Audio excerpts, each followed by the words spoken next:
day in Springs. I'm Loring Bolger, and we are here at historic Duck Creek Farm, located about 7 miles north of East Hampton Village. But why would you want to come here?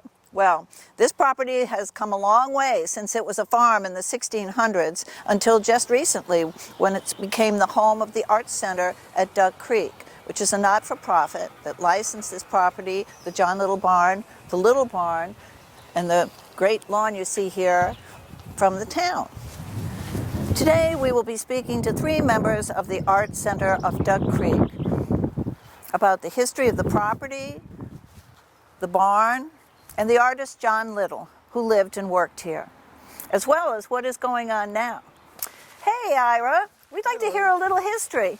What was going on this property a few hundred years ago? Over here?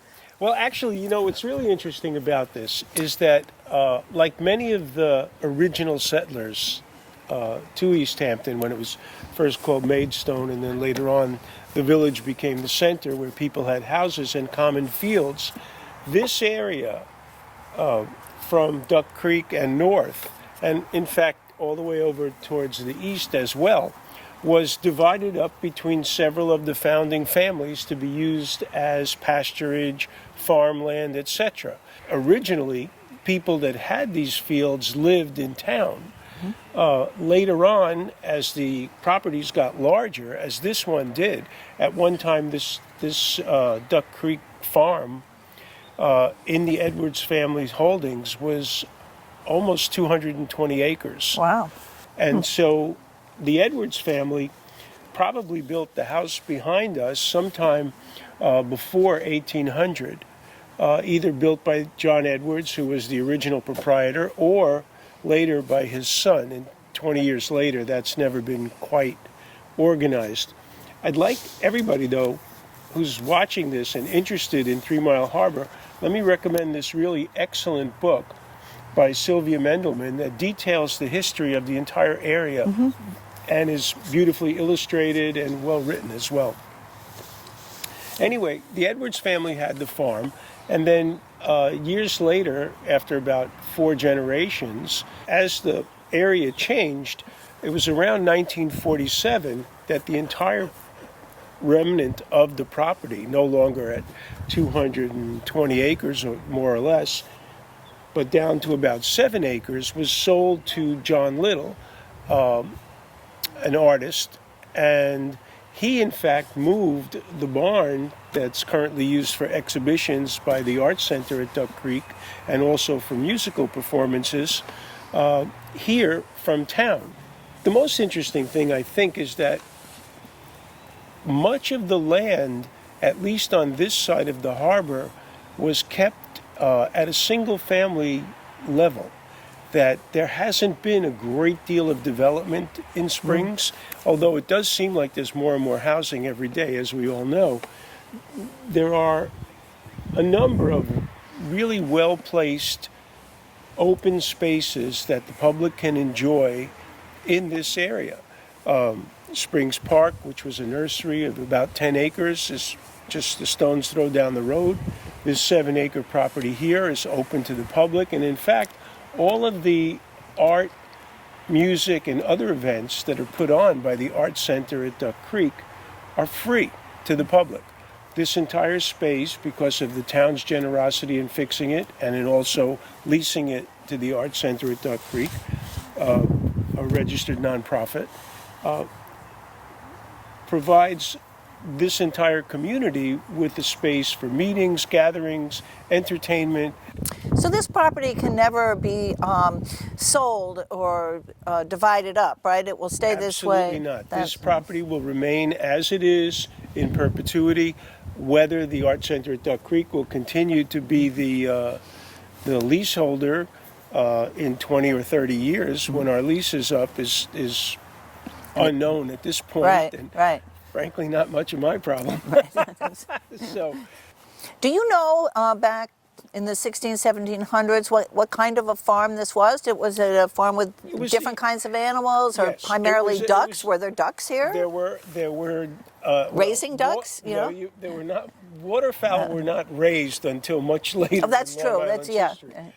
for the most part, the farming consisted of animal husbandry, sheep, cattle, and so forth, horses to some extent. Remember, this was prior to the internal combustion engine, and so everything had to be dragged or carried. Yeah. And so, there were a lot of carts and cart makers around.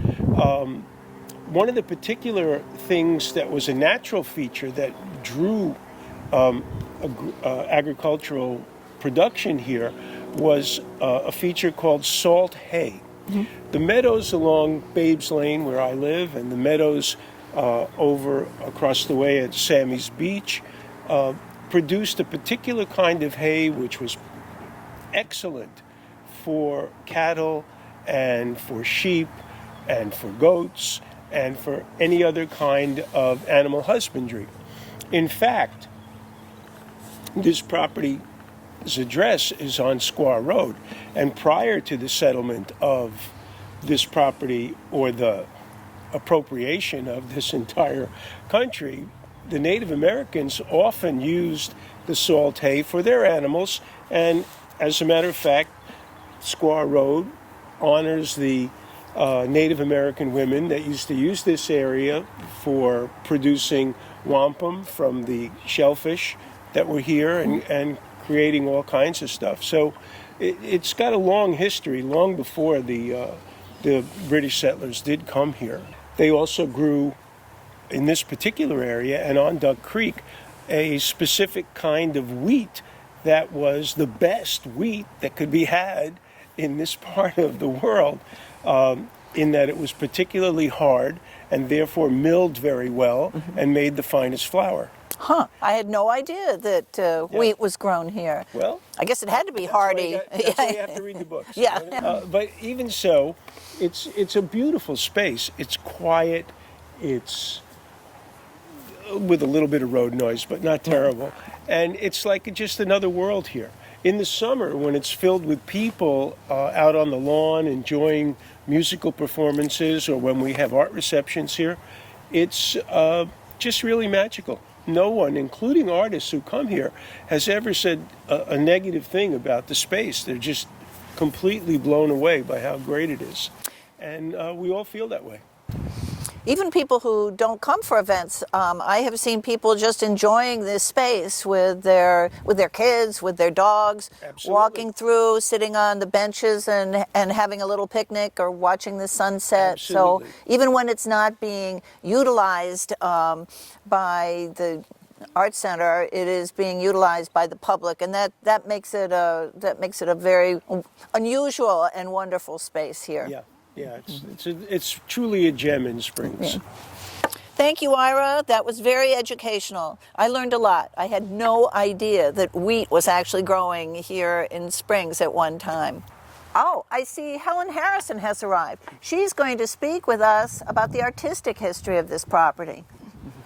Hi, Helen. Hey there, Lauren. Thank you for, fine, thanks. Thank you for coming to speak with us.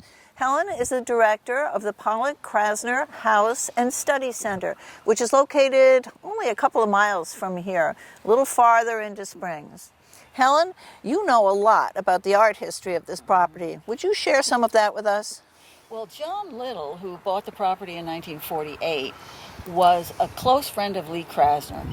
And that's really why he came out here, because he and Jackson and Lee and, well, he didn't marry until 51, Josephine, his wife. They were very, very close friends.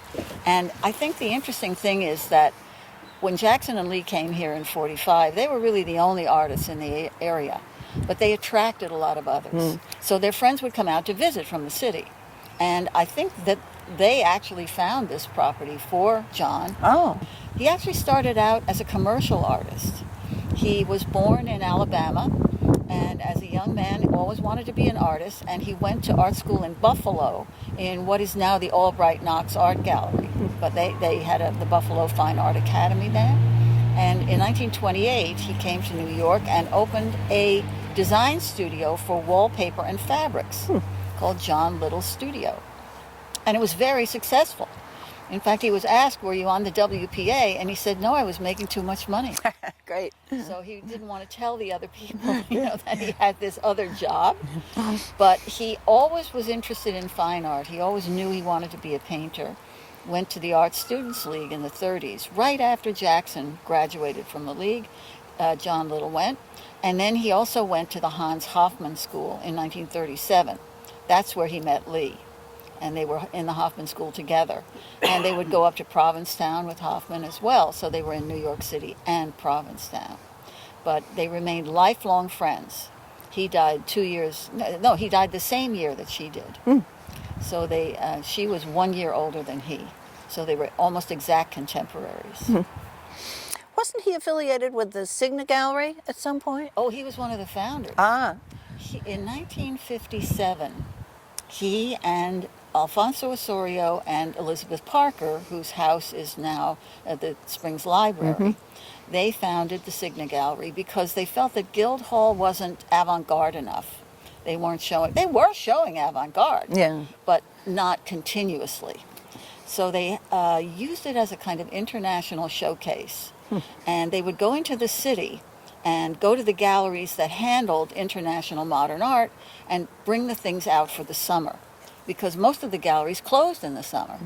So this was a way of extending their inventory, and of course they weren't making any money doing it. They had hoped that they would stimulate more of a market in the neighborhood, but Alfonso told me that they were pretty much preaching to the choir, and that any sales they did make were to people who were already collecting that kind of stuff. But it ran for 4 years, 57, 58, 59, and 60. And then finally, I think it was Josephine Little herself told me that they had just gotten so tired of running back and forth into the city to do all this and running the gallery that they really didn't have time for their own work. And it was one or the other. Either you're going to become dealers or you're going to be artists. And of course, John had a good head for business, so he knew what it would entail. And they just said, we can't do this anymore. Sounds like you were friends with the Littles. Is that true? I was. I didn't really know John very well because, as I say, he died in '84, and I met him a few times. But I knew Josephine because she lived on here, and they were lovely, lovely people. And she, of course, was a wealth of information. I remember a talk she gave at Ashuwa Hall once. That was just fascinating. I think the Fisherman's Fair was the thing that really put the Dole over. And Mrs. Hale, Barbara Hale, is the one who came up with the marvelous idea of the name of Fisherman's Fair, which put us fishermen, artists, we all could work together, and it was Fisherman's Fair, and it was great, and everybody had a marvelous time. John, Ibram, Bill de Kooning, Bill Lewis, and others decided, let's really have let's make an art center of Ashuwa Hall. Springs in the old days. Wish I had been there to hear that. Yeah. But when John moved out here, one of the things he liked to do was to go with Wilfred Zogbaum, who was another artist living out here, out to Montauk and collect odds and ends off the beach. He was somebody who had started as a painter, but the wealth of this wonderful flotsam and jetsam that washed up on the beach inspired him. I guess John just got bitten by the driftwood bug, and he created a whole series of works using these found objects, and he showed them at Guildhall in 1955 in a two-person show with Jackson. There's a wonderful photograph of him in the studio with his 1-year-old Abigail. It was taken in 1953 by Tony Vaccaro, who was out here for a month shooting for Look magazine. And the picture was never published, but it shows John standing with all his work spread around him and little Abigail standing on one of his drawings. So, Helen, how does John Little fit into the New York school of the 20th century? Well, at the time when he was coming up, as I said, he started as a commercial artist, but he always had fine art in his portfolio, if you like. He exhibited quite a bit. He went to Paris in the 30s. He was shown widely, not only in New York City, and his work is in significant collections. And now, of course, there's much more interest in the broader aspect of the New York school, not just the so-called big boys, as Lee used to refer to them rather cuttingly, but in the whole group of people who were exploring abstract expressionism, gestural painting, color painting. Little was a wonderful colorist, and the works just sing. Mm-hmm. And I think he said that he wanted to get away from drawing. He didn't want his work to be linear. He wanted the color to define the forms. And I think that's very popular now. And also, of course, the works are just so beautiful that, you know, people, they say, oh, beauty is a dirty word. No. These things are really gorgeous. And I think that the show here at his own barn, this is the studio where they were created, is a really wonderful tribute to him. So now let's come into the barn where pretty much everything takes place. Art shows, concerts, readings, and now the magnificent work of John Little. And there's Jess Frost, the executive director of the Art Center at Duck Creek. Hi, Jess. Could you tell us a little bit about this show and some of the other things that go on in here? Absolutely. This is our second exhibition of the 2021 season, and it features John Little, who is the former owner of Duck Creek, and used this space as his studio in the 50s, 60s, 70s, and 80s. One of the wonderful things about this show is it gives us an opportunity to look at this artist's work from those decades in the space in which the paintings were created. I think that's a really important part of this exhibition, and also gives John Little some of the accolades that he deserves. It's not often that you see a work this scale of John Little's in a public space. One of my favorite paintings in the exhibition is this piece titled Yaphank, which is a town on Long Island, and it's a reference obviously to the area.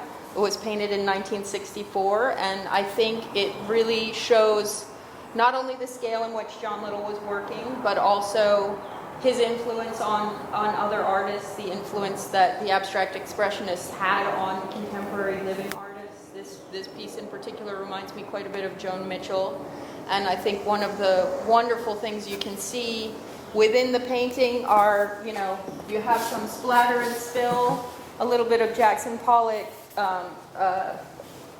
action painting happening in here. You have some very bold brush strokes and color comparisons, sections of the painting that are very specific to John Little's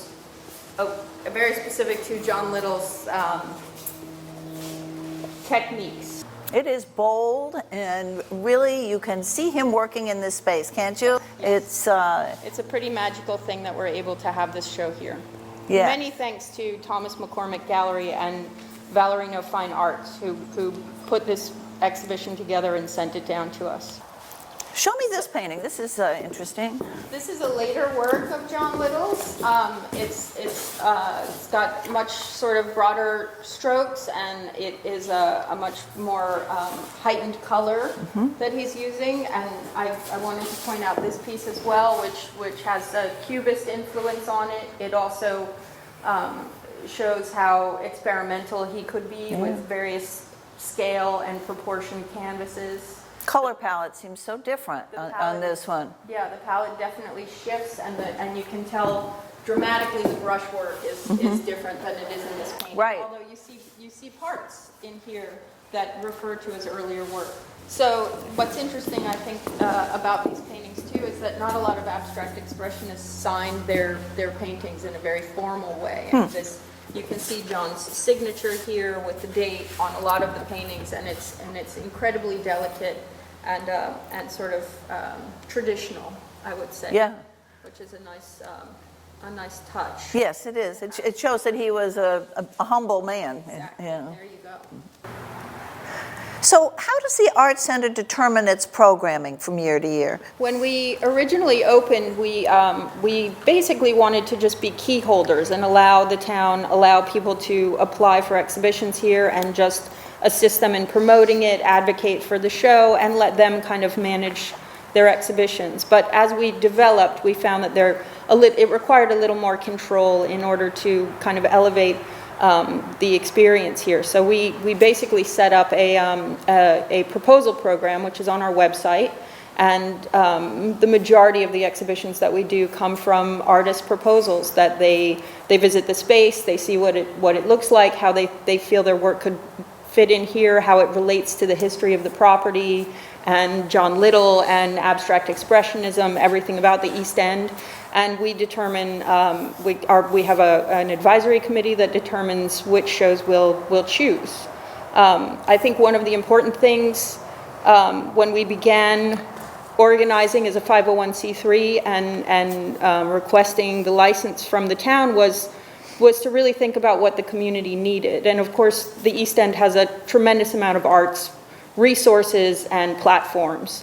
One of the things it doesn't have is free programming, and that was really important to us. So the funding that we receive from grants and foundations, we deliver directly to the artists. The majority of it goes to paying performers and stipends for artists. So we're really here to advocate for the artists in the community. We don't collect any ticket sales. We have no revenue. We sell nothing. The artists are welcome to sell their work, but we have nothing to do with any kind of retail activity here.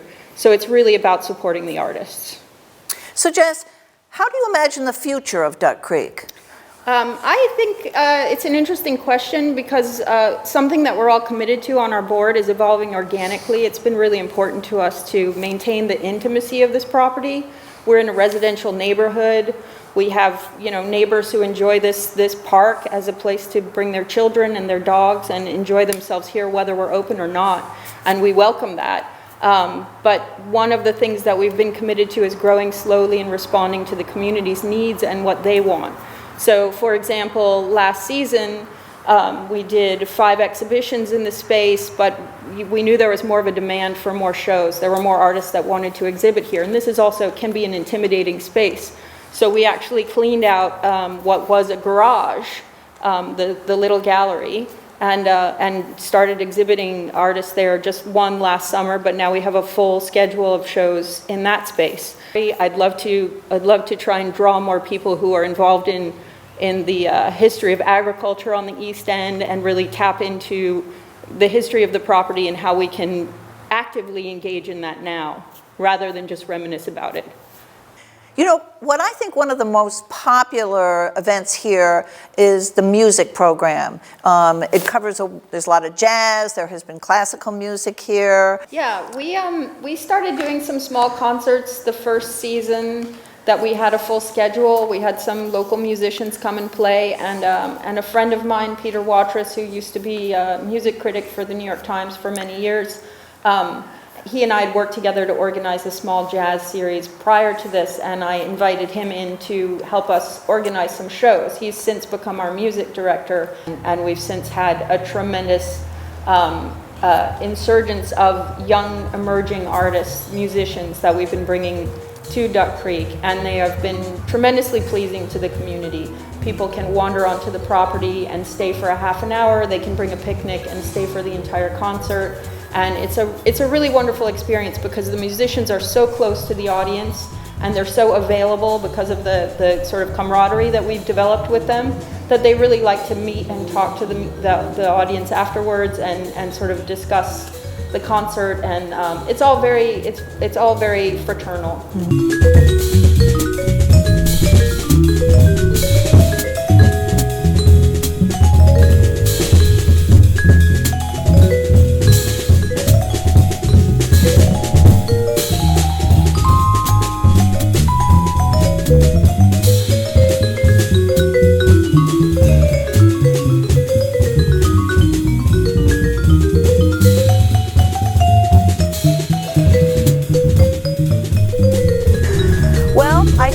Enjoyed this little tour and history of Duck Creek Farm and the Art Center at Duck Creek. We really want to thank the town for giving us the opportunity to make this place a cultural center for not only the people in Springs, but people far and wide. We hope to be continuing our programming for many years to come, and we hope that you will come up 3 Mile Harbor Road and pause at Duck Creek. Even if there's nothing going on, there's a lot to see and do here. If you'd like more information, please visit us at artcenter@duckcreek.org. And thank you for joining us today for another day in Springs.